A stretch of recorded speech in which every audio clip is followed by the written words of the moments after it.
Halo, aku Sapi. Aku adalah salah satu sumber daging merah yang paling banyak dikonsumsi dan kaya akan protein serta zat besi. Halo semuanya, aku kambing. Dagingku memiliki cita rasa khas dan sering diolah dalam berbagai hidangan tradisional. Halo, aku domba. Tekstur dagingku lembut dan mengandung nutrisi penting bagi tubuh manusia.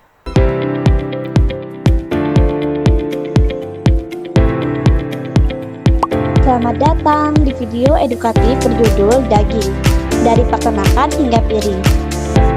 Pada video ini, kita akan mempelajari 3 aspek penting tentang daging, mulai dari jenis dan anatominya, nilai gizi yang dikandungnya, hingga bagaimana daging dapat mengalami kerusakan, serta cara penyimpanan yang tepat. Video ini dipersembahkan oleh kelompok kami, yaitu kelompok 2 dari program studi S1 Gizi Universitas Nahdlatul Ulama Surabaya. Mari kita mulai perjalanan ilmiah kita.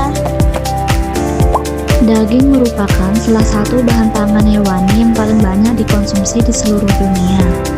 Namun, masih sedikit yang memahami bagaimana struktur daging, kandungan gizinya, hingga penyimpanan yang tepat agar tetap aman. Dalam video ini, kita akan membahas daging dari peternakan hingga tiba di piring, secara ilmiah namun tetap mudah dipahami. Pertama, jenis daging. Secara umum, daging merah yang paling banyak dikonsumsi adalah daging sapi, kambing, dan domba.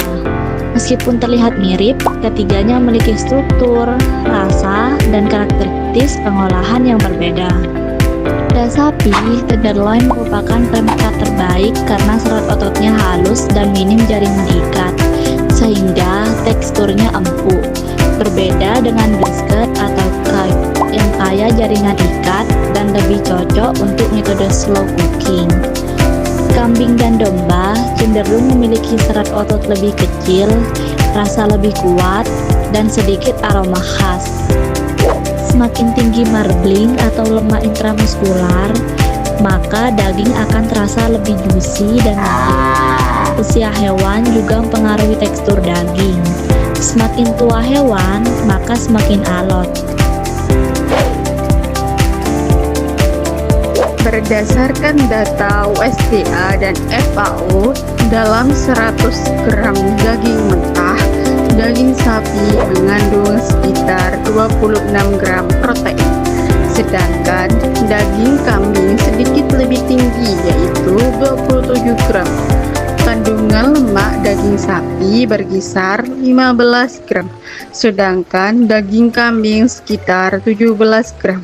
Dari sisi kolesterol, daging sapi memiliki 90 mg, sementara daging kambing lebih rendah, yaitu 75 mg. Daging sapi juga kaya vitamin B12 dan zat besi, sehingga sangat baik untuk mencegah anemia. Daging merah merupakan sumber protein hewani utama yang mengandung asam amino lengkap. Selain itu, daging juga mengandung lemak, kolesterol, vitamin B12, dan zat besi.